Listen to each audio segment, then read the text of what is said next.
While pulling into a dimly lit convenience store on his way to work, Caleb froze when an elderly woman ran toward him barefoot, her hands shaking as she begged for help.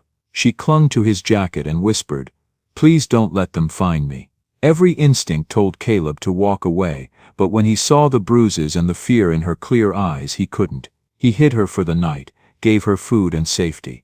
What Caleb didn't know was that this one act of kindness would cost him his job, his home, and force him into a truth powerful people were desperate to bury. Before we dive in this story, let us know where you watching from. Drop it in the comments. Caleb Johnson learned early that some people don't get second chances. The tattoo on his forearm said "Stay ready," but what it really meant was stay invisible, stay quiet, stay out of the way. He worked the night shift at Porter Distribution, a warehouse off Exit 47, where the fluorescent lights hummed like trapped wasps and the concrete floor stayed cold even in August.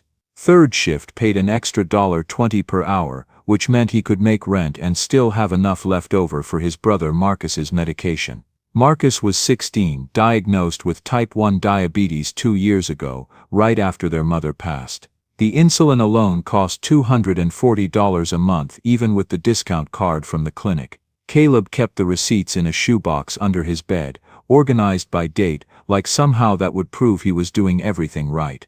He clocked in at 11 and clocked out at 7, 5 nights a week, sometimes 6 when they needed extra hands for the weekend truck deliveries. The work was simple, the kind that let your mind wander while your body went through the motions. Lift, stack, scan, repeat. The other guys on the shift were mostly quiet too, everyone with their own reason for choosing darkness over daylight. Caleb didn't ask questions and nobody asked him. That was the agreement. He wore steel-toed boots that were 2 sizes too big because they were on clearance, and he double-knotted the laces every night so they wouldn't slip. Details mattered. Everything had to be tight, controlled, predictable. He remembered standing outside the county courthouse 3 years ago, watching them walk Darius out in handcuffs.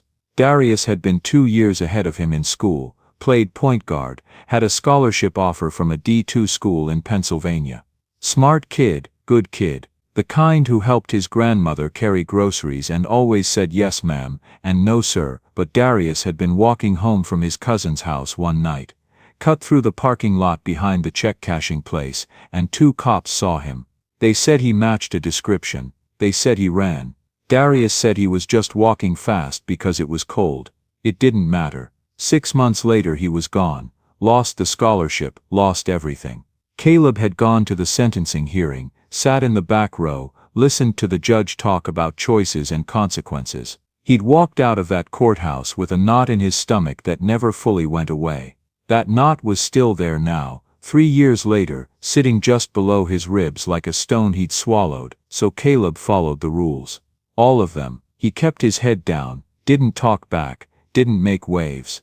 He drove 5 miles under the speed limit, used his turn signal even in empty parking lots, kept both hands on the wheel at 10 and 2. When cops passed him on the road, he didn't look at them, didn't look away either, just kept his eyes forward like he had nothing to hide because he didn't.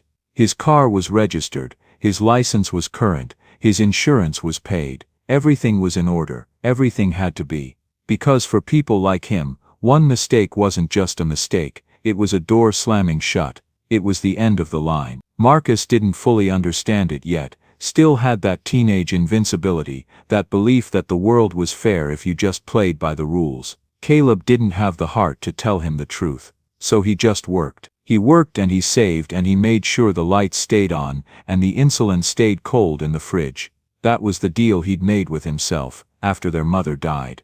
Keep Marcus safe, keep Marcus healthy, keep Marcus out of the system. Everything else could wait. His own life could wait.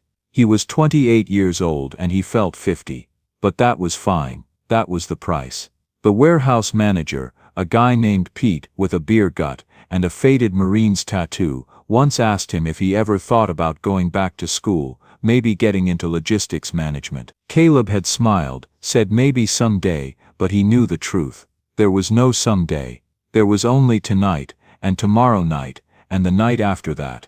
An endless chain of shifts, of lifting and stacking and scanning, of making sure the numbers added up, and nobody had a reason to look at him twice. Invisible, that was the goal. Be so unremarkable that you disappeared into the background. Because the moment you stood out, the moment someone noticed you, that's when everything could fall apart. He thought about that a lot during the quiet hours, between 2 and 4 in the morning, when the warehouse was almost empty, and the only sound was the distant beep of a forklift backing up. He thought about Darius, about the scholarship that never happened, about the way his grandmother had cried at the sentencing. He thought about his mother, about the way she used to say "keep your nose clean, baby," every time he left the house. He thought about Marcus, probably still asleep for another half hour, his insulin pen on the nightstand, his phone probably still playing YouTube videos on low volume. And he thought about himself, about the man he was supposed to become versus the man he was. There was supposed to be more, but this was enough. It had to be. The convenience store on Archer Street stayed open until midnight, which meant Caleb could grab something to eat on his way to work if he didn't feel like cooking. Tonight was one of those nights. He pulled into the parking lot at 7:45, the overhead lights flickering like they were struggling to stay awake. Half of them were out completely, leaving patches of darkness between the store and the street. There were no other cars except for an old Honda with a busted taillight parked near the dumpster. The neighborhood wasn't great, but it wasn't terrible either. Just tired.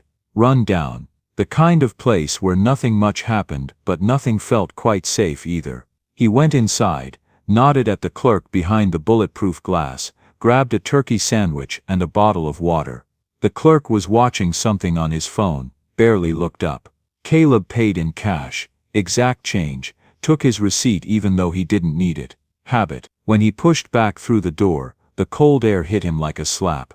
November in the Midwest meant winter was coming early this year. He zipped up his jacket, tucked the sandwich under his arm, and started walking toward his car. That's when he heard it. Footsteps. Fast. Uneven. He turned and saw her. An old woman, white, maybe 70, maybe older, wearing a thin nightgown under a coat that didn't fit right. No shoes, just socks, dirty and torn at the toes.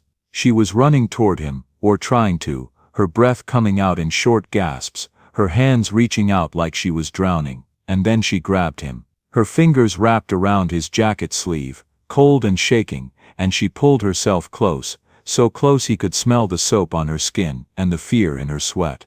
"Please," she whispered. Her voice was hoarse, like she'd been screaming. "Please don't let them find me." Caleb froze. His whole body locked up, every muscle going tight. This wasn't happening. This couldn't be happening. He looked around, searching for cameras, for witnesses, for anyone who could see what this looked like. A black man, a white woman, alone in a dark parking lot. Her hands on him, no one else around.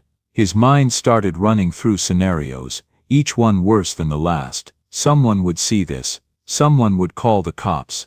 They'd ask questions. They'd want statements. They'd look at him and see exactly what they always saw, and none of it would matter that she came to him. None of it would matter that he didn't touch her first. "Ma'am, I can't," he started, but she cut him off. "Please," she said again, and this time there were tears in her eyes. Real tears, not the hysterical kind, but the quiet kind, the kind that came from a place so deep it didn't have words anymore. Caleb tried to step back, but she held on tighter. Her grip was stronger than it should have been for someone her age, for someone in that condition. He could feel his heart pounding in his chest, could feel the panic rising in his throat. This was wrong. Everything about this was wrong. He needed to leave. He needed to get in his car and drive away and forget this ever happened. Because helping her meant risking everything. It meant questions. It meant involvement. It meant being seen, but she wasn't letting go. And when he looked down at her face, really looked, he saw something that made him pause. Bruises, small ones, almost hidden by her hair, along her temple. Finger-shaped marks on her wrist, where his eyes landed when her sleeve pulled back. And her eyes were clear, terrified, but clear. She wasn't confused. She wasn't lost. She knew exactly what she was doing. She was running from something, someone. Caleb's first instinct was still to leave. Every survival instinct he'd built over 28 years was screaming at him to get in the car and go. He'd done his part, he'd listened, he'd seen her. That was enough. It had to be enough. But when he tried to pull away gently, when he tried to pry her fingers off his jacket, she made a sound. Not a word, just a sound. Small and broken, like something inside her had finally cracked, and that sound did something to him. It reached past the fear, past the calculations, past every wall he'd built to keep himself safe. "Ma'am, I need you to let go," he said quietly. His voice was steady but his hands were shaking. "I can't help you like this. They'll find me," she whispered. "If you leave me here, they'll find me." Who? He regretted the question the moment it left his mouth. Asking meant caring. Caring meant getting involved. Getting involved meant everything he'd spent years avoiding. "My family." The way she said it made the words sound like a curse. "They think I don't know, but I know. I know what they're doing." Caleb looked around again. Still no one. The clerk inside was still on his phone. The street was empty. This was the moment. He could make a choice right now that would define everything that came after. Walk away, and he'd be safe. Marcus would be safe. Their life would continue exactly as it was, predictable and controlled. Stay and he'd be stepping into something he couldn't see the end of. Something that could swallow him whole. He thought about Darius again. Thought about the courthouse. Thought about all the times he'd told himself that the system wasn't fair, but at least you could survive it if you stayed small enough.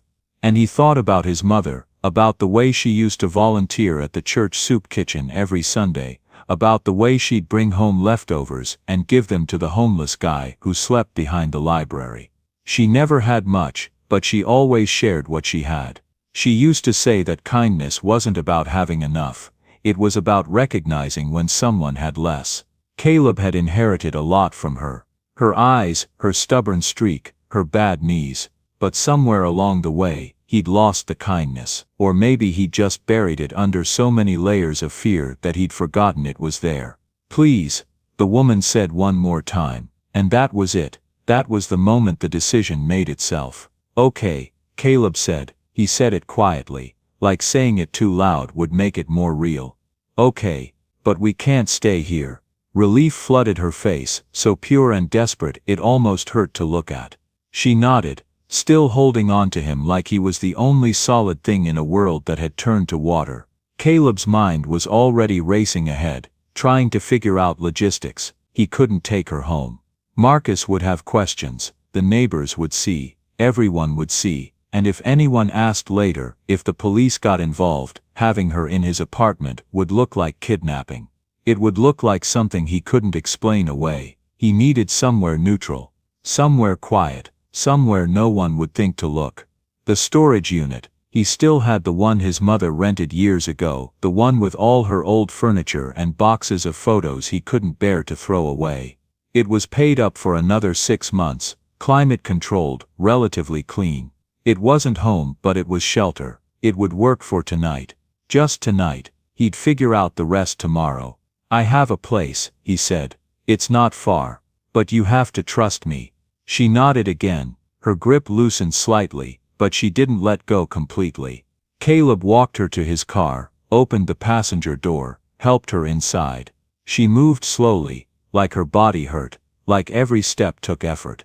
He tried not to think about what that meant, tried not to imagine what kind of situation would make an elderly woman run barefoot into the night.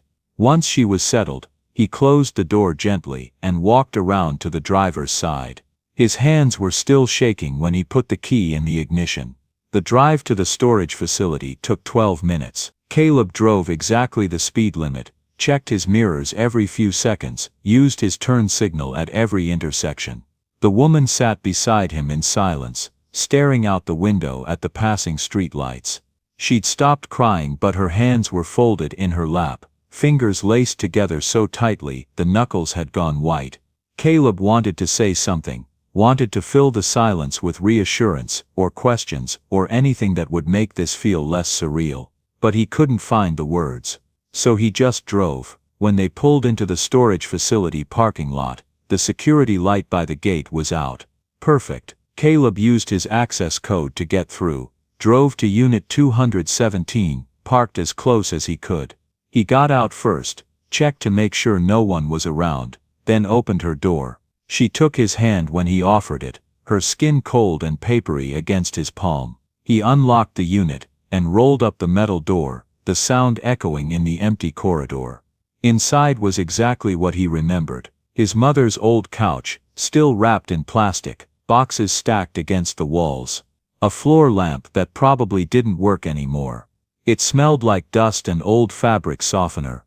"It's not much," Caleb said. He felt the need to apologize, though he wasn't sure what for. "But it's warm, and it's safe." The woman stepped inside, looked around slowly, then turned to face him. For the first time since she'd grabbed him in that parking lot, she smiled.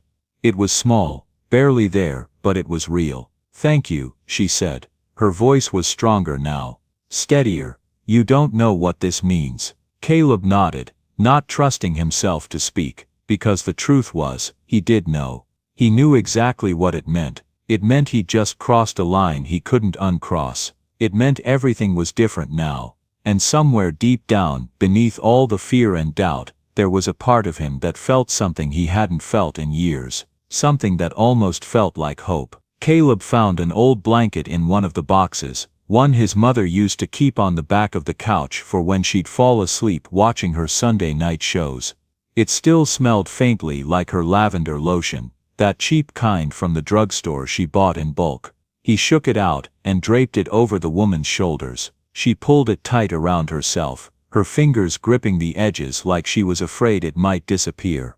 The storage unit wasn't cold exactly, but it wasn't warm either, and the concrete floor held onto the chill from outside. Caleb found another box, flipped it over and set it near the couch, so she'd have something to rest her feet on. Small gestures, that's all he could offer. Small gestures in a situation that felt too big for him to hold. "What's your name?" he asked. He'd been calling her ma'am in his head, but it felt wrong now, too distant for what they were doing here. "Dorothy," she said. "Dorothy Keene." She said it carefully, like she was testing the words to make sure they still belonged to her. "I'm Caleb." He sat down on a box across from her, far enough away to give her space, close enough that she wouldn't feel alone. "Can I ask what happened? Why you were out there?" Dorothy's hands tightened on the blanket. She looked down at her lap, at her torn socks, at the dirt under her fingernails. When she spoke, her voice was quiet, but there was steel in it, the kind that came from having to survive things you weren't supposed to survive. "They've been keeping me," she said, "not with locks or chains, nothing like that, but with pills. With schedules, with routines I didn't choose. I'm not supposed to go outside alone. I'm not supposed to make phone calls without supervision. I'm not supposed to have money or keys or anything that would let me be a person instead of a problem." She paused, took a breath that rattled in her chest. "Tonight I pretended to take my sleeping pill. I waited until everyone was asleep, and I ran." Caleb felt something cold settle in his stomach. This wasn't a confused elderly woman wandering away from a care facility. This was imprisonment dressed up as caregiving. This was control masquerading as concern. "Your family," he said slowly. "They're the ones doing this, not my son." Dorothy's voice cracked on the word. "My son doesn't know. He lives in Seattle, works all the time, sends money every month for my care. His wife's brother and his wife, they're the ones who moved in. They're supposed to be helping me. That's what my son thinks they're doing, but they're not helping. They're waiting." She looked up at Caleb then, her eyes clear and sharp. "Waiting for me to die so they can keep the house, keep the money.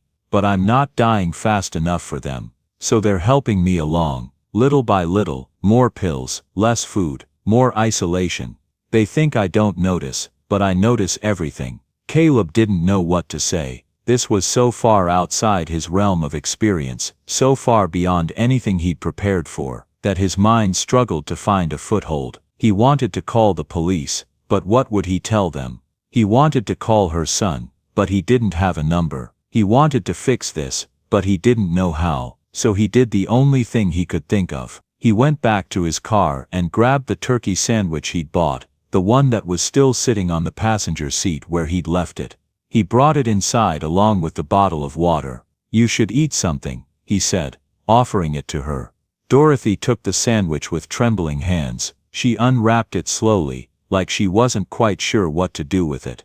Then she took a small bite, chewed carefully, and her eyes closed, just for a moment, like that single bite of turkey and bread and lettuce was the best thing she'd tasted in weeks, which, Caleb realized with a sinking feeling, it probably was. They sat in silence while she ate. Caleb watched her, noting details he'd missed before. The way her wrists were too thin, the bones prominent under papery skin, the way her hair, gray and wispy, had been cut recently but badly, uneven chunks like someone had done it without looking in a mirror. The medical alert bracelet on her left wrist, too tight, leaving a red mark, and her eyes, those sharp blue eyes that were too aware for someone who was supposedly losing her mind. "How long has this been going on?" Caleb asked when she'd finished half the sandwich. 6 months, Dorothy said. She wrapped up the other half carefully, set it aside, like she was saving it for later. "Maybe 7, it started small, they'd forget to give me lunch, they'd lose my phone, they'd tell me I already took my medication when I knew I hadn't. Then it got worse. They moved my bedroom to the basement, said the stairs were better for me to stay active, but there's no window down there, no cell service, and the door locks from the outside. They said it was for my safety. In case I wandered," she laughed, but there was no humor in it. "I'm 72 years old and I taught high school English for 38 years. I've never wandered anywhere in my life." Caleb felt anger rising in his chest, hot and unfamiliar. He'd spent so long tamping down his emotions, keeping everything controlled and measured, that this felt like something foreign taking over his body. He wanted to ask more questions, but Dorothy's eyes were heavy now, exhaustion catching up with her. The adrenaline that had kept her moving was wearing off, leaving behind only the bone-deep tiredness of someone who hadn't slept properly in months. "You should rest," Caleb said gently. "I'll stay for a while. Make sure you're okay." "You don't have to," Dorothy said. But even as she said it, she was already lying down on the couch, pulling the blanket up to her chin. "You've done so much already." "I know," Caleb said, "but I'm staying anyway." He watched her fall asleep, watched her face relax for the first time since he'd met her. It took maybe 10 minutes. One moment she was there, present and aware, and the next she was gone, her breathing deep and even. Caleb pulled out his phone, careful to keep the brightness down so it wouldn't wake her. He had 17 missed calls from Marcus. Panic shot through him until he remembered. Marcus was probably just wondering where he was. Caleb usually got home by 7:30, and it was almost 9 a.m. now. He texted quickly, "Got held up at work. Be home soon. Everything okay?" The response came immediately. "Yeah, Mrs. Park brought over soup, saved you some." Caleb let out a breath he didn't know he'd been holding. The hours passed slowly. Caleb sat with his back against the wall, his legs stretched out, watching Dorothy sleep. Around 2 in the morning she started making sounds. Not words exactly, just murmurs and fragments, her hands twitching under the blanket. Caleb leaned forward, listening, trying to understand if she was in pain or distress. But the sounds were softer than that, confused, lost. Like she was looking for something in her dreams that she couldn't find in waking life. He thought about leaving then. His back hurt, his eyes burned. Marcus would be up for school in 5 hours and Caleb needed to be there, needed to make breakfast, needed to pretend everything was normal. But every time he started to stand, Dorothy would shift or make another sound, and something kept him pinned to that spot. Maybe it was guilt, maybe it was responsibility, or maybe it was something simpler. The knowledge that she had no one else. That if he left she'd wake up alone in a storage unit with no idea if he was coming back. And that felt worse than staying. Around 3:30, Dorothy woke with a gasp. Her eyes flew open, wild and unfocused, and she sat up so fast the blanket fell to the floor. She looked around the storage unit like she didn't know where she was, her breathing quick and shallow. Caleb didn't move, didn't speak, just stayed where he was and waited. After a moment, her eyes found him. Recognition came slowly, then relief. "I thought," she started, then stopped. Her hands were shaking. "I thought it was a dream, that you were a dream." "I'm here," Caleb said quietly, You're safe. Dorothy nodded, pulled the blanket back up around her shoulders. She didn't lie back down, just sat there staring at nothing, her jaw working like she was chewing on words she couldn't say. Caleb wanted to ask what she dreamed about, wanted to offer comfort or reassurance. But he sensed that what she needed wasn't words, it was just presence. Someone sitting in the same room, breathing the same air, existing in the same moment without demanding anything from her. So he stayed quiet, and Dorothy stayed quiet, and they sat together in the dim light of the storage unit, two people who had no reason to trust each other, finding something like peace in the silence. Outside, the world kept spinning. Cars passed on the highway a quarter-mile away. The fluorescent light in the hallway buzzed and flickered.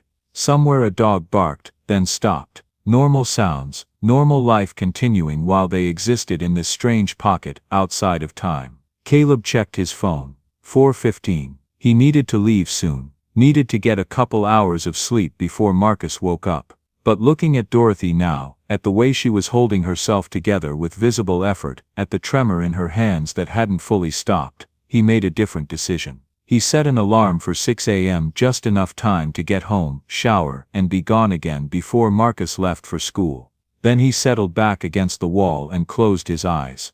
Caleb, Dorothy's voice was small in the darkness. Yeah, thank you. A pause, not just for tonight. For believing me. Most people don't. They look at my age and they assume I'm confused or paranoid, or making things up for attention. But you listened. That matters more than you know. Caleb opened his eyes, looked at her across the space between them. She wasn't crying but her eyes were wet, catching the light. He wanted to say something meaningful, something that would capture the weight of what was happening here. But all he could manage was, "You're welcome." It was enough. Dorothy lay back down, pulled the blanket up, and within minutes she was asleep again. This time without the murmurs, without the twitching. Just deep exhausted sleep. And Caleb watched her for a while longer, thinking about trust and risk and the strange calculus that led people to help each other despite every logical reason not to. He thought about his mother, about whether she'd be proud or terrified if she could see him now. Probably both. He thought about Marcus, about the conversation they'd have to have eventually, about how to explain that sometimes doing the right thing looked an awful lot like doing the wrong thing. And he thought about Dorothy, about what would happen to her when morning came, about whether this one night of safety would be enough to change anything, or if it was just a temporary reprieve before everything fell apart. He didn't have answers, so he just closed his eyes and tried to rest, knowing that whatever came next, he'd already crossed a line he couldn't uncross. For better or worse, he was in this now. All the way in. Morning came too fast. Caleb woke to his alarm, his neck stiff from sleeping against the wall, his back aching in ways it hadn't since he threw out his shoulder loading trucks last year. Dorothy was still asleep, curled up on the couch with the blanket pulled up over her head. He stood quietly, stretched out the kinks, and checked his phone. Marcus had texted again after midnight. "You good?" Caleb had slept through it. He typed back quickly.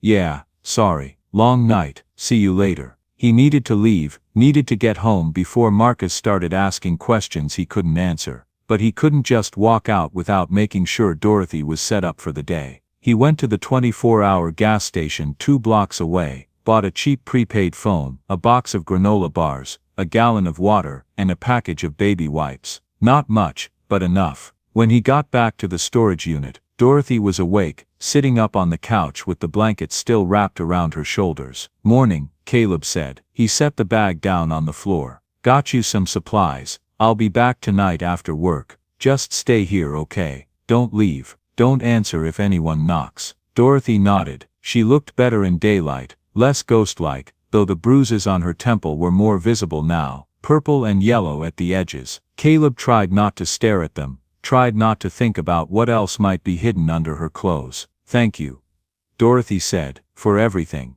Caleb wanted to say "you're welcome," but the words felt inadequate, so he just nodded and left. He made it home by 7:45, showered in 5 minutes, and was walking out the door again by 8 when Marcus caught him in the hallway. "You look like hell," Marcus said. He was wearing his school hoodie, backpack slung over one shoulder, Pop-Tart in hand. "You sleep at all?" "Yeah, I'm good," Caleb lied. "Just a rough shift. Equipment broke down, had to stay late. Marcus studied him for a second, that way teenagers did when they knew you were full of it, but couldn't quite prove it yet. Then he shrugged. Mrs. Park's soup is in the fridge. It's good, you should eat it.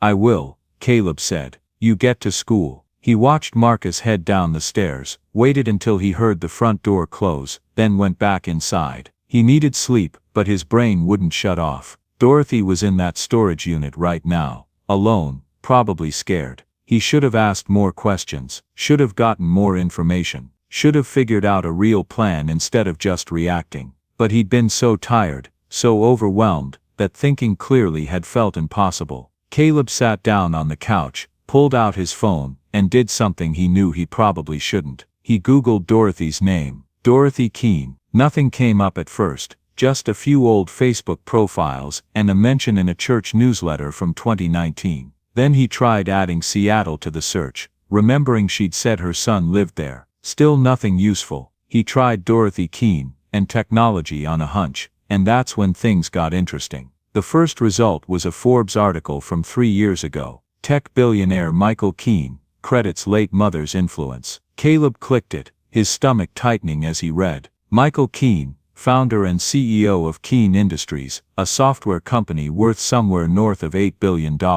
The article mentioned his mother briefly, talking about how she'd encouraged his love of computers as a kid, how she'd worked 2 jobs to send him to coding camp. There was a photo of Michael at some gala, suit and tie, award in hand, but no recent photos of Dorothy, no mention of where she was living or who was taking care of her. Caleb kept searching. He found Michael Keene's company website, found mentions of charitable donations and board memberships, found a 60 Minutes interview from last year, where Michael talked about scaling his business and managing work-life balance. But nothing about his mother, nothing about family. It was like Dorothy had been written out of the narrative once it got too complicated or inconvenient to include her. He sat back, staring at his phone screen. Dorothy's son was one of the richest men in the country, and she was sleeping in a storage unit with torn socks and bruises on her temple. Something about that didn't add up. Either Michael didn't know what was happening, or he knew and didn't care. Caleb wanted to believe the first option, wanted to think that if someone just told Michael the truth, he'd swoop in and fix everything.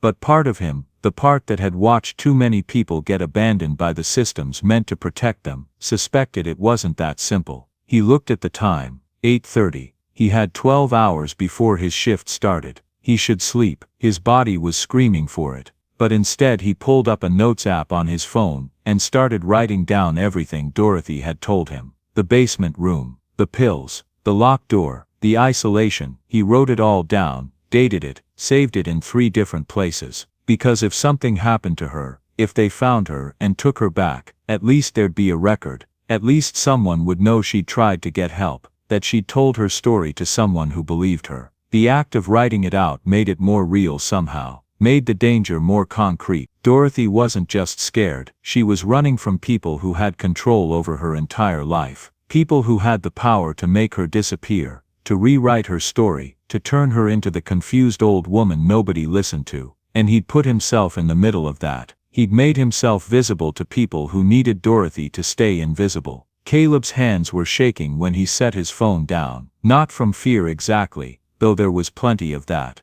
It was something else. The weight of knowing something terrible and not knowing what to do with that knowledge. The responsibility of being the only person who could help, and having no idea if helping would make things better or infinitely worse. He stood up, paced the apartment, tried to think through his options. He could call the police, but what would he tell them? That he'd kidnapped an elderly woman because she asked him to. That wouldn't go well. He could try to contact Michael Keene directly, but what billionaire answered random emails from strangers accusing their family members of abuse? He could do nothing, keep Dorothy hidden, hope that eventually she'd figure out her next move. But that was just postponing the inevitable. They'd find her eventually, and when they did, the questions would start. Questions about who helped her, who hid her, who believed her story over theirs. Caleb realized with growing certainty that there was no good way out of this, no clean solution that kept everyone safe. He'd made a choice last night in that parking lot,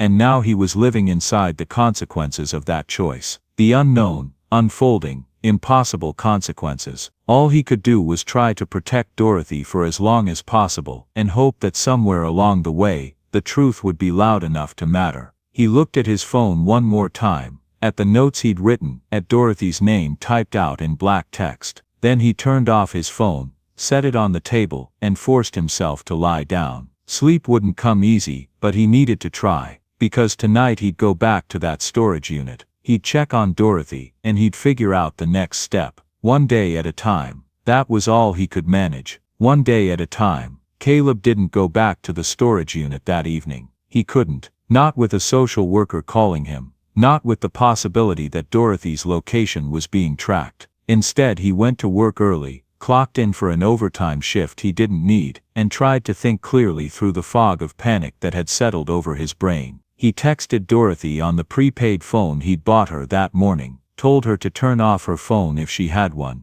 to stay put, to not answer the door for anyone. She replied immediately, "Okay, be careful." The warehouse was busy, which helped. Caleb threw himself into the work, lifting boxes that were too heavy, moving faster than he needed to, using the physical exhaustion to crowd out the thoughts that kept circling in his head. What if they came to his apartment? What if they questioned Marcus? What if this whole thing blew up, and took his brother down with him? By the time his shift ended at 7, his shoulders were screaming and his hands were blistered. But his mind was clearer. He couldn't hide Dorothy forever. That much was obvious, but he could buy time. Time for her to tell her story to someone who mattered. Time for the truth to come out before it got buried under official reports and family statements. He needed help. Real help. The kind that came with credentials and authority. But who? A lawyer would cost money he didn't have. The police were out of the question. Social services had already called, which meant they were already on someone's side, and it probably wasn't Dorothy's. Caleb was in the parking lot, sitting in his car, trying to figure out his next move when he saw them. A man and a woman, mid-40s, walking toward the warehouse entrance. The man was wearing khakis and a polo shirt, the woman in a cardigan and jeans. They looked normal, concerned, like worried family members searching for a missing loved one. But something about the way they moved, the way they scanned the parking lot, made Caleb's instincts go cold. He ducked down in his seat, watched them through the gap in his headrest. They went inside, talked to Pete at the front desk. Caleb couldn't hear what they were saying, but he could see Pete shaking his head, see the man pull out his phone and show Pete something. A photo, probably. Dorothy's face. They were looking for her, and they were starting with him. Caleb waited until they left, watched them walk back to their car, a silver Lexus SUV, spotless, expensive, the kind of car that said we're doing well without saying anything at all. They sat there for a minute, the man on his phone, the woman checking something on a tablet. Then they drove off. Caleb waited another 10 minutes before starting his car and heading in the opposite direction. Not toward the storage unit, not toward home, just driving, trying to think, trying to plan. His phone rang again. This time he recognized the number. Rita Chen, the social worker. He let it go to voicemail, then listened to the message. "Mr. Johnson, this is Rita Chen again. I understand you're hesitant to talk to us, but I want to assure you that our only concern is Mrs. Keene's well-being. Her family is very worried about her. She has dementia, Mr. Johnson. She's confused. She may have said things that aren't true. We just need to bring her home where she can get the care she needs. If you're helping her, if you think you're doing the right thing, I promise you, the best thing you can do is tell us where she is, before this situation becomes more complicated than it needs to be." The message ended. Caleb sat there in his car, parked now in a random strip mall lot, staring at his phone. Dementia, that was the official story. Dorothy was confused, unreliable, making accusations that weren't based in reality. And maybe that's what they told themselves. Maybe the man and woman in the Lexus even believed it. But Caleb had sat with Dorothy last night, had looked into her eyes, had listened to her speak. She wasn't confused. She was scared. There was a difference. He drove to a public library, one across town where no one knew him. Inside, he used a computer in the back corner, and started searching for everything he could find on financial elder abuse. The articles were depressing. Stories of families stealing from aging parents, of caregivers isolating victims, of legal systems that moved too slowly to help. But there were also resources, hotlines, advocacy groups, lawyers who work pro bono on elder abuse cases. Caleb wrote down names, numbers, anything that might be useful. Then he searched for Michael Keene's contact information. The guy was a billionaire, which meant his personal details weren't exactly public, but Keene Industries had a press email, and there was a LinkedIn profile that listed his assistant. Caleb drafted an email in his head, trying to figure out how to say your mother is being abused, in a way that didn't sound insane. But before he could type anything, his phone buzzed. A text from an unknown number. Mr. Johnson, my name is Karen Russo. I'm a nurse. I used to work for the family taking care of Dorothy Keene. We need to talk. Please call me. Caleb stared at the message. This could be a trap. This could be them trying to find Dorothy through him. But it could also be the break he needed. He stepped outside, found a quiet corner of the parking lot, and dialed the number. A woman answered on the first ring. Thank you for calling, she said. Her voice was steady, professional. I know you don't know me, and I know this is a lot, but I've been trying to figure out how to help Dorothy for months, and when I heard she was missing, when I heard your name come up,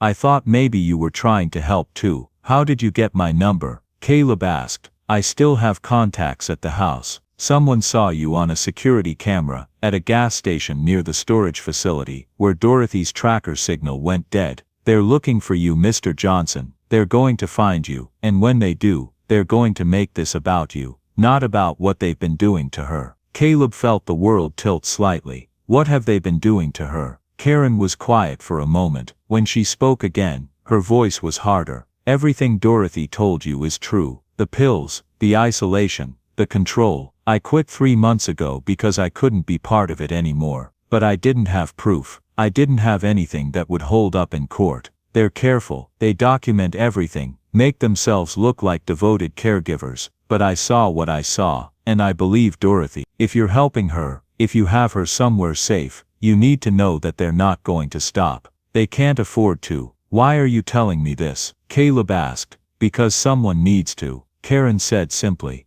And because I'm tired of watching people get away with things just because they're good at hiding it. The knock on his apartment door came at 9 that night. 3 sharp raps, official and deliberate. Caleb had been lying in bed, staring at the ceiling, not sleeping, just thinking in circles. Marcus was asleep in the other room, his door closed, his white noise machine running. Caleb got up slowly, pulled on a shirt, and looked through the peephole. 2 police officers, a man and a woman, both in uniform, both with that careful neutral expression cops wore when they were about to deliver bad news or ask uncomfortable questions. He opened the door, but kept the chain on. Can I help you? Caleb Johnson, the male officer asked. Yeah, we need to ask you some questions about Dorothy Keene. Can we come in? Do you have a warrant? Caleb's voice was steadier than his hands. The officers exchanged a look. No sir, we don't. But we're investigating a missing person case, and we have reason to believe you may have information. We can do this here, or we can do this at the station. Your choice. Caleb knew what that meant. It meant they didn't have enough to arrest him yet, but they were close. It meant cooperating would look better than refusing. It meant he was already in deeper than he could swim out of. He unhooked the chain, and let them in. They sat in his living room, the female officer on the couch, the male standing by the window. Caleb stayed near the door, arms crossed, trying to look calm even though his heart was pounding so hard he was sure they could hear it. When was the last time you saw Mrs. Keene? The female officer asked. Her nameplate said Rodriguez. 3 nights ago, Caleb said, outside a convenience store on Archer Street. And what happened? She asked for help, said people were looking for her. She seemed scared. I gave her some water and called it in. Rodriguez wrote something in her notepad. Called it in to who? No one. Caleb said, I didn't know who to call. I thought about calling 911, but she left before I could. The male officer, whose nameplate said Foster, spoke up. We have witnesses who say you helped her into your car, that you drove away with her. I drove her to a gas station a few blocks away, Caleb said. He was making this up as he went, trying to stay close enough to the truth that he wouldn't trip over his own lies. She said she needed to make a phone call. I waited for a few minutes, but she didn't come back out. I figured she found who she was looking for. And you didn't think to report this? Foster's tone was skeptical. Report what? That an old lady asked for water and then disappeared. I didn't think it was a crime to be helpful. Rodriguez and Foster exchanged another look. This was a dance, and they were testing to see if he'd slip. Caleb kept his face neutral, kept his voice calm, kept his hands still. But inside he was calculating. They had the gas station footage. They probably had the storage facility footage too. They knew he was lying. They just couldn't prove it yet. Mr. Johnson, Rodriguez said carefully, Mrs. Keene's family is very concerned. She has dementia. She needs medication. Every hour she's missing puts her at risk. If you know where she is, if you're trying to help her, the best thing you can do is tell us. We can make sure she gets the care she needs. I don't know where she is,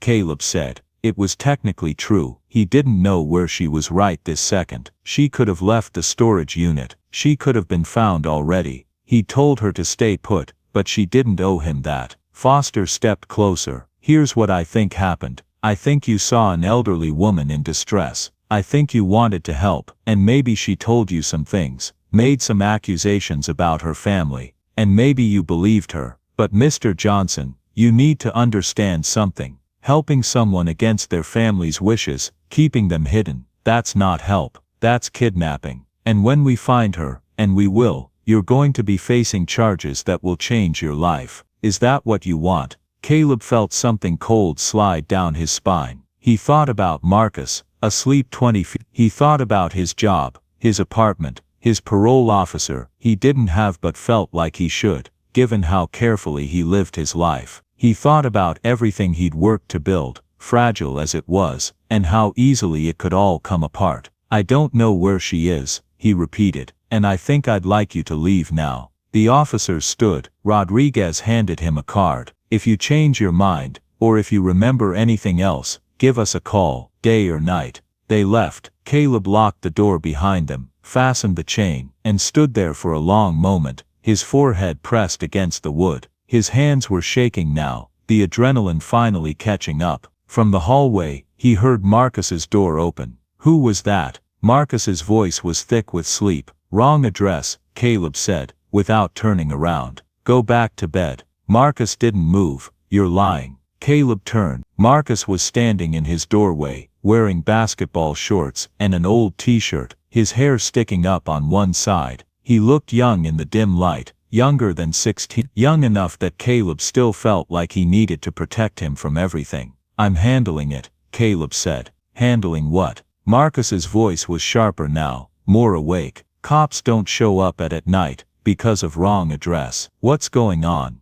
Caleb wanted to lie, wanted to send Marcus back to bed, with some easy explanation, that would let them both pretend everything was fine. But he was so tired of lying. Tired of holding everything together by himself, tired of making decisions that felt impossible with information that felt incomplete. I helped someone, Caleb said slowly. And now it's complicated. Marcus waited, expecting more. When Caleb didn't continue, he crossed his arms. How complicated? The kind where I might lose my job, maybe worse. Caleb sat down on the couch, suddenly exhausted in a way that went beyond lack of sleep. I didn't do anything wrong, Mark, I swear. But that might not matter. Marcus sat down next to him. They didn't speak for a while. Then Marcus said something that surprised him. Is the person you helped okay? I don't know, Caleb admitted. I hope so. Then you did the right thing, Marcus said. He stood up, stretched, started walking back to his room. At the doorway he paused. Mom would have done the same thing. You know that, right? Caleb nodded, his throat too tight to speak. Marcus disappeared into his room, closing the door softly behind him. And Caleb sat there in the dark, thinking about choices and consequences, about the difference between doing right and doing what kept you safe, about how those two things should be the same but almost never were. His phone buzzed, a text from the prepaid number. Dorothy, they're outside the storage place. Don't come here. I'm okay. Thank you for everything. Caleb stared at the message. They'd found her, or they were about to, and there was nothing he could do to stop it. He'd tried, he'd done what he could, and it hadn't been enough. It was never going to be enough, because people like him didn't get to be heroes. They got to be cautionary tales. The next morning, Caleb got a call from Pete. "Hey man, I need you to come in early today. There's some paperwork we need to go over." Caleb knew what that meant. He was being let go. Pete didn't say why, didn't need to. Word had gotten around. Cops asking questions, family members showing up, something about a missing old lady. It didn't matter that Caleb hadn't been charged with anything. It didn't matter that he'd been trying to help. What mattered was that he was a liability now, and liabilities didn't get to keep their jobs. He showed up at 10, signed the papers, turned in his badge. Pete was apologetic but firm. "It's not personal, man. Corporate decision. You know how it is." Caleb knew. He cleaned out his locker, grabbed the extra work gloves he kept in there, the energy drink he'd been saving, walked out to his car, and sat there for 20 minutes, staring at nothing. 3 years at that job. Not much, but it was steady, and now it was gone. Because he'd made the mistake of caring. The eviction notice came 3 days later, hand-delivered by the landlord's son, a skinny kid who couldn't look Caleb in the eye. "My dad says you've got 30 days. He's real sorry, but with everything going on, he just thinks it's better this way." Caleb didn't argue. What was the point? He signed the acknowledgement, took his copy, closed the door. Marcus was at school, which was good. He didn't need to see this, didn't need to know how fast things could fall apart. Caleb sat on the floor of his empty apartment, the eviction notice in his hand, and let himself feel it, all of it. The anger, the fear, the overwhelming sense of unfairness that came from knowing he'd done nothing wrong but was paying for it anyway. He tried to save someone, and now he was losing everything. His job, his home, his future. Because that's how it worked when you were someone like him. One wrong move, even if it was right, and the ground disappeared beneath your feet. He thought about Marcus coming home from school, backpack heavy with homework, expecting to find his brother in the kitchen making dinner or lying on the couch watching the game. What would Caleb tell him? How do you explain to a 16-year-old kid that you're about to lose the apartment because you helped an old woman run away from people who were hurting her? How do you make that sound like anything other than failure? The next day Marcus came home early. Caleb was sitting at the kitchen table, staring at bills he couldn't pay, when he heard the door open. Marcus walked in, dropped his backpack by the door harder than usual, and went straight to his room without saying anything. Caleb followed him. "You okay?" Caleb asked from the doorway. Marcus was sitting on his bed, staring at his phone. He didn't look up. "Tyler asked me if you got arrested." Caleb felt his stomach drop. "What?" "His mom saw the cops here," she told his dad. "Now everybody's asking if my brother's in jail." Marcus finally looked up and there was something in his eyes Caleb hadn't seen before. Not anger exactly. Something closer to shame.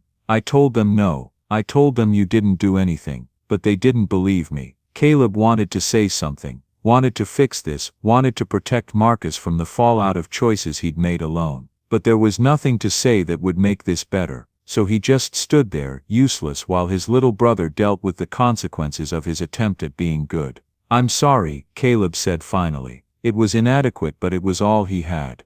Marcus shrugged. "It's whatever," but it wasn't whatever. They both knew it. This was the cost. Not just the job or the apartment. It was the way people looked at them now. The way neighbors stopped making eye contact. The way Mrs. Park, who'd brought them soup just last week, suddenly had somewhere else to be when she saw them in the hallway. They'd become the people you didn't want to be associated with. The people with problems. The people who brought trouble. That night Caleb lay in bed and thought about Dorothy. Wondered where she was. Wondered if she was safe. Wondered if any of this had been worth it. He'd given up everything to help her for one night. One single night of safety in a storage unit. And now she was gone and he was here, losing his job, losing his home, losing whatever small amount of respect he'd managed to build in this neighborhood. He thought about what Foster had said, that he'd be facing charges, that his life would change, and he wondered in the dark hours before dawn when everything felt impossible, if Dorothy would even remember his name when this was all over. If anyone would, or if he'd just be another statistic, another black man who tried to help and got crushed for it, his story a footnote in someone else's triumph. The question sat in his chest like a weight. If Dorothy died, if they took her back and she never escaped again, would anyone know he'd tried? Would it matter? Or would he have destroyed his entire life for nothing, for a gesture that changed nothing, for kindness that made no difference in the end? He didn't have an answer. He just had the darkness and the silence and the eviction notice on the kitchen table. He had Marcus in the next room, probably not sleeping either, probably wondering why his brother had to be the one to get involved. And he had a prepaid phone with one message from Dorothy thanking him, which now felt like both a gift and an accusation. He'd tried. God, he'd tried. But trying wasn't enough when the world was built to punish people like him for caring. The email came from an address Caleb didn't recognize. Subject line, about Dorothy. He almost deleted it, thought it was spam or a phishing attempt. But something made him click it. Inside was a single paragraph and an attachment. Mr. Johnson, my name is Lisa Torres. I'm an investigative journalist with the Seattle Tribune. I've been looking into the Keene family's affairs for the past year after receiving tips about financial irregularities. I believe your situation with Dorothy Keene may be connected to a larger pattern of elder abuse and embezzlement. If you're willing to talk, I can help. The attachment contains documentation that might interest you. I've also forwarded this information to Michael Keene directly. Caleb opened the attachment. It was a PDF, 73 pages long. Financial records, medical reports, text message screenshots, emails between Dorothy's caregivers discussing medication adjustments, discussing managing her mental state, discussing the timeline for her natural decline. It was all there. Every piece of evidence Dorothy had described, documented and dated and undeniable. He read through it twice, his anger building with each page. They'd been stealing from her for over a year. Small amounts at first, then larger withdrawals. They'd increased her medication to keep her sedated. They'd isolated her from anyone who might notice, and they'd been documenting her dementia symptoms in careful detail, building a paper trail that would explain away any accusations she might make. It was methodical, calculated, evil dressed up in spreadsheets and medical jargon. At the bottom of the document was a note from Lisa Torres. I've sent this to Michael Keene and to the district attorney's office. I've also included testimony from 3 former caregivers, including Karen Russo, who witnessed the abuse firsthand. The family members involved have been placed under investigation. Dorothy is currently in protective custody at a secure facility where she's receiving proper care. She asked me to tell you thank you. She said you were the only one who listened. Caleb sat back, the relief so sudden and overwhelming it made him dizzy. Dorothy was safe. The truth was out. The people who'd hurt her were facing consequences. He hadn't failed. Against all odds, despite everything stacked against him, he hadn't failed. His phone rang. Unknown number, but he answered it anyway. Mr. Johnson, this is Michael Keene. The voice was calm, measured, the kind of calm that came from having money and power, and the ability to fix problems. I wanted to call you personally. I've just learned what happened with my mother, what my relatives did to her, and I've learned what you did to help her. I can't begin to apologize for what you've been put through. Caleb didn't know what to say. Is she okay? She's better, Michael said. She's in a private care facility now, one I've personally vetted. She's getting the treatment she needs, the real treatment, not whatever they were giving her. And she's already showing improvement. The doctors say another few months and she might have. He paused and Caleb heard something crack in his voice. She might have died, if you hadn't given her a chance to escape. I'm told you lost your job, your apartment. I'd like to help with that if you'll let me. I don't need charity, Caleb said automatically. It's not charity, Michael said. It's paying a debt. You saved my mother's life. Let me at least try to return the favor. They talked for another 15 minutes. Michael explained that the relatives had been arrested, that the embezzlement charges alone would put them away for years. He explained that Dorothy was talking to lawyers, building a case, making sure this would never happen to anyone else in her family. And he explained that he'd set up a fund, not just for Caleb, but for Dorothy's care and for other families dealing with elder abuse.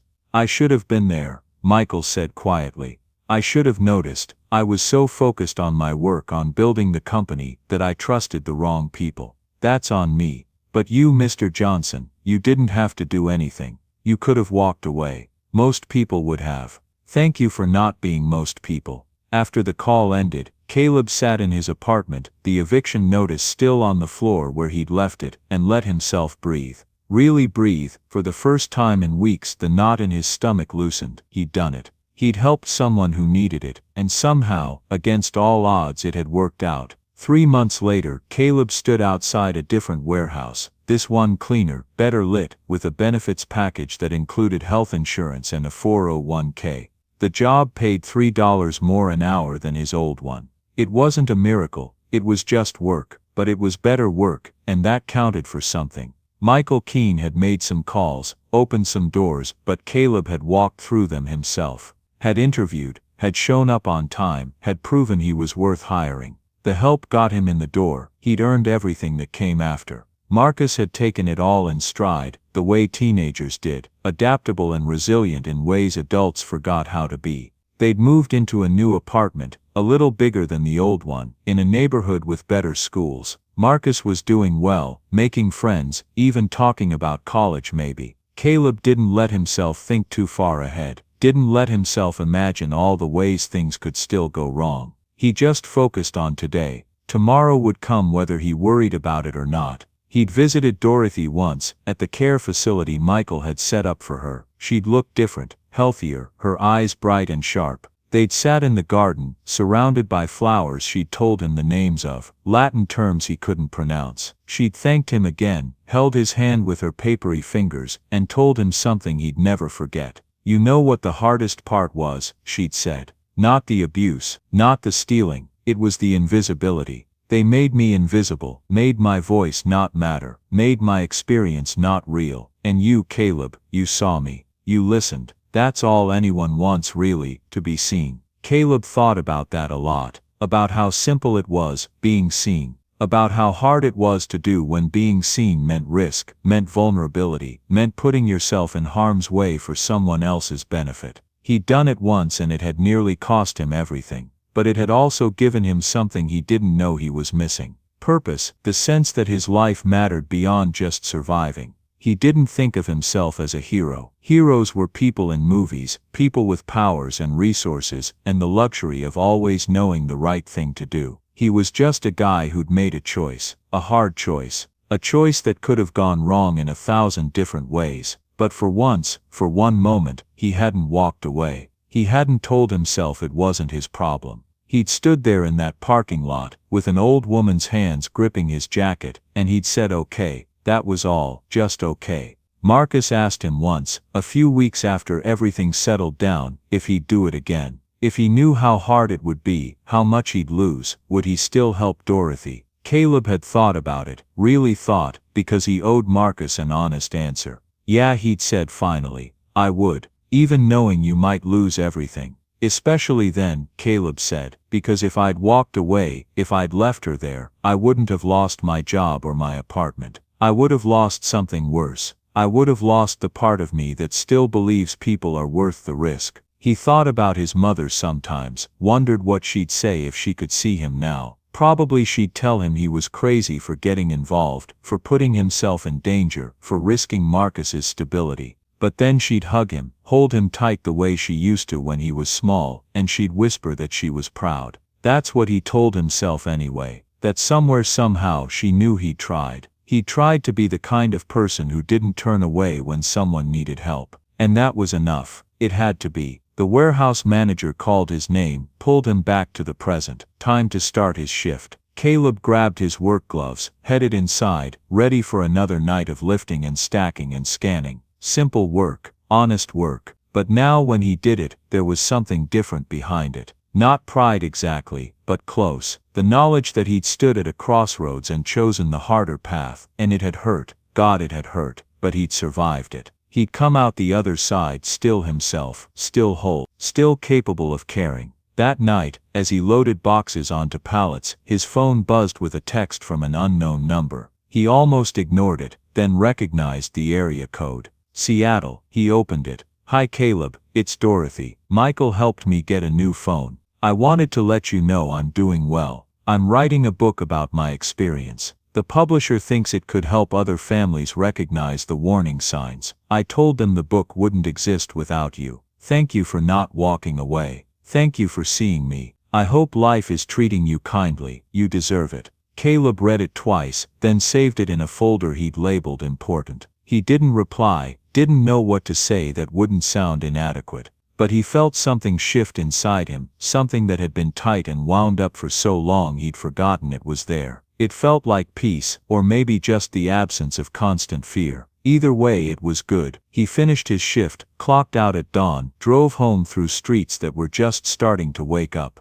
The sun was coming up, painting everything gold and orange, that brief moment between night and day when anything felt possible. Caleb pulled into his parking spot, sat there for a minute watching the light change, and allowed himself to think about the future. Not in the fearful way he used to, not as a minefield to navigate, but as something open. Uncertain, yes, but open. He'd learned something in those weeks with Dorothy, something that changed the way he saw the world. Kindness wasn't safe, helping people wasn't a guaranteed good outcome. Sometimes doing the right thing cost everything. But sometimes, just sometimes, it gave you something back. Not money, or recognition, or even gratitude. Something simpler. The ability to look at yourself in the mirror and not flinch. The ability to sleep without the weight of regret pressing on your chest. The ability to tell your little brother that yes, people are worth helping, even when it's hard. Especially when it's hard. Caleb got out of his car, locked it, headed up the stairs to his apartment. Marcus would be awake soon, rushing around looking for his backpack and his homework and his other shoe. And Caleb would make breakfast, something simple,